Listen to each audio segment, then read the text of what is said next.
ہو گیا، لیکن چونکہ یہ سوال اگر آج اس کا میں جواب نہ دوں تو یہ بالکل انہی سوالوں کے ساتھ مربوط ہے. 1-2 منٹ کی اجازت چاہوں گا، باقی سارے انشاءاللہ کل.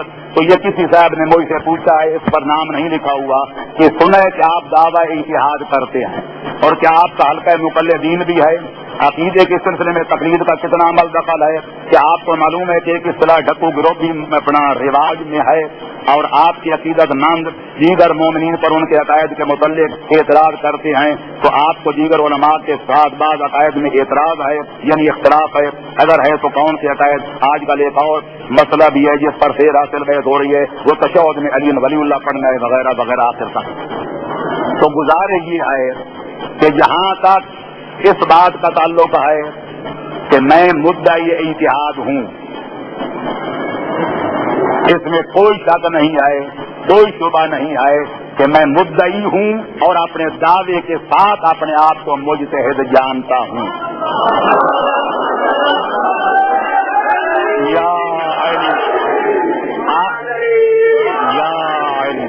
آج سے تقریباً 20 برس پہلے جب علماء پاکستان میں بڑی رزم زوروں سے رن پڑ رہا تھا اور ایک دوسرے کے خلاف بیان بازیاں تقریریں تحریریں زوروں پر تھیں، تو در نجف سیال کوٹ میں میرے خلاف ایک مولانا صاحب نے، جس وقت دنیا میں نہیں آئے خدا ان کو معاف فرمائے، میرے خلاف ایک مضمون لکھا تھا جس کو عنوان تھا بلا سند مدعی اجتہاد مولانا محمد حسین ڈھکو.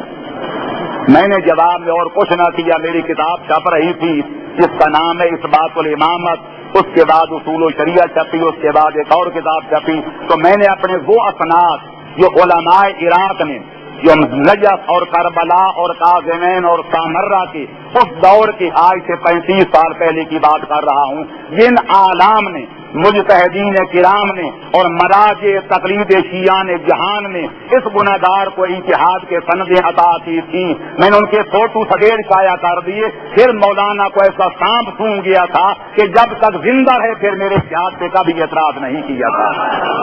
تو لہذا یہ اللہ کی دین ہے تو میں کیسے انکار کروں؟ اجتہاد نہ کوئی نبوت ہے، نہ اجتہاد کا درجہ کوئی امامت ہے، یہ ایک ڈگری ہے. جس طرح ایک ڈاکٹر ہوتا ہے کہ جب وہ سند حاصل کر لے MBBS بن جائے تو اس کو سند ملتی ہے کہ یہ قابل ہے کہ لوگوں کی بیماریوں کی تشخیص کر سکے اور دوا تجویز کر سکے.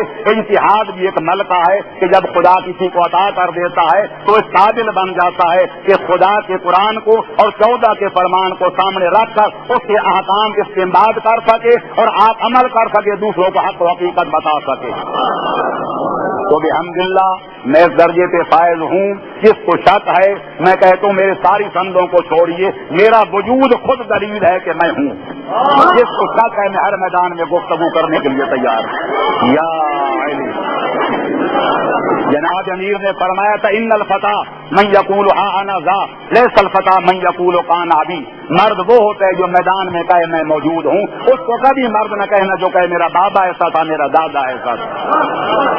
جس کو شک ہے میرے ساتھ گفتگو کر لے، دنیا دیکھ لے گی، پانی کا پانی اور دودھ کا دودھ ہو جائے گا. میرا رسالہ عملیہ 2 جلدوں میں چھپا ہوا ہے، پہلی ایڈیشن ختم ہو چکا، دوبارہ بڑے اضافوں کے ساتھ چھپ رہا ہے.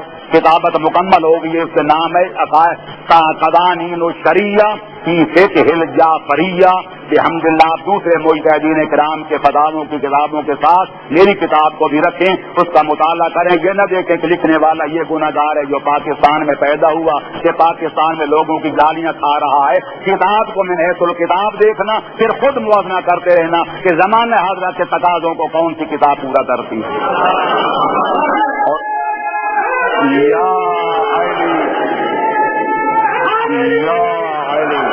اور وہ میری کتاب میرے بحمدللہ مقلد بھی ہیں، مجھے اس بات پر کوئی فخر نہیں. تو کرنا چاہے تو آپ خود اس کے ہر آدمی کا حق پہنچتا ہے کہ جس کی مناسب سمجھے تقلید کرے، لیکن بحمدللہ ہیں. باقی رہے یہ بات کہ آیا تقلید اصول دین میں ہوتی ہے یا فروع دین میں؟ اصول دین میں تقلید نہیں ہوتی، تقلید فروع دین میں ہوتی ہے. اصول دین میں ہر بندے کو تحقیق کرنی چاہیے، پر تحقیق کا یہ معنی نہیں کہ وہ تحقیق بے پدر مادر آزاد ہو. وہ تحقیق بھی چاہیے کہ قرآن اور 14 کے فرمان کے مرکز کے ارد گرد گھومتی ہوئی نظر آئے، اپنے خیالات و قیاسات کے محور پر گھومتی ہوئی نظر نہ آئے. اگلی بات کہ یہ ایک رواج بن گیا کہ لوگ ڈھکو گروپ کہتے ہیں، یہ تو آپ کو بھی پتا ہے، مولانا سید محمد علی قائد بنے تھے 1964 میں، تو الحمدللہ 1964 میں، جبکہ میرے اکثر اعتراض کرنے والے اللہ تعالیٰ میں وجود میں بھی آئے بھی نہیں تھے، تقریباً 32 سال پہلے۔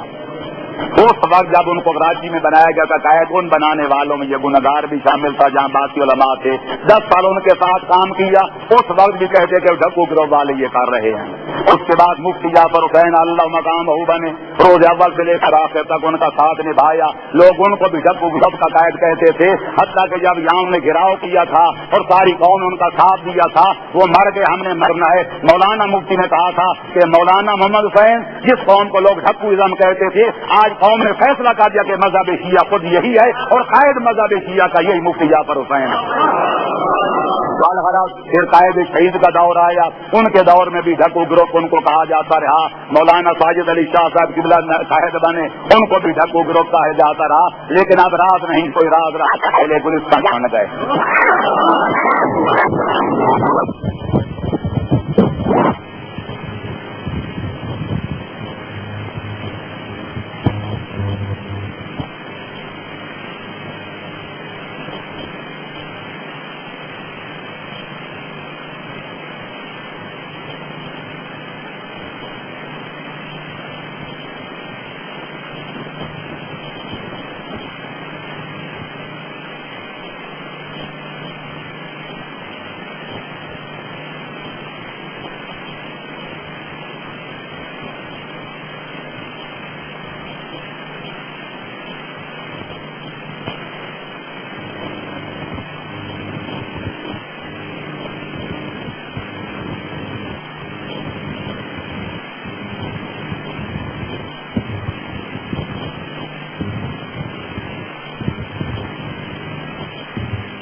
کی باتیں ہیں تنابز بالالقاب، برے لفظوں کے ساتھ کسی کو یاد کرنا، ورنہ ڈھکو گروہ ڈھکو ازم کے نام کی کوئی چیز نہیں ہے۔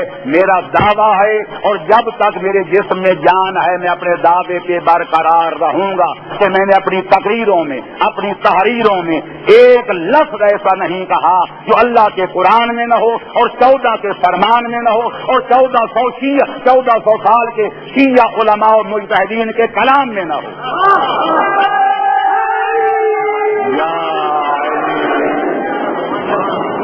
جب قرآن میں ہو تو ٹھیک، میری کتاب میں وہی قرآن آ جائے تو غلط بن جائے، باقی کتابوں میں حدیث ہوں تو صحیح، جب میری کتاب میں نقل ہوتے آ جائیں تو کفر بن جائیں، وہی علماء کے فتاوی ان کی کتابوں میں ہوں تو وہ ٹھیک ہوں، لیکن جب میری کتابوں میں ہیں تو قابل اعتراض بن جائیں۔ پھر بات یہی ہے کہ عین الرضا عن کل عیب قلیلۃ کما ان عین السخط تبدی المساویہ، کہ دوستی والی آنکھ کو دوست میں عیب نظر کوئی نہیں آتا، کہ دشمن کی آنکھ کو دشمن میں کوئی خوبی نظر نہیں آتی۔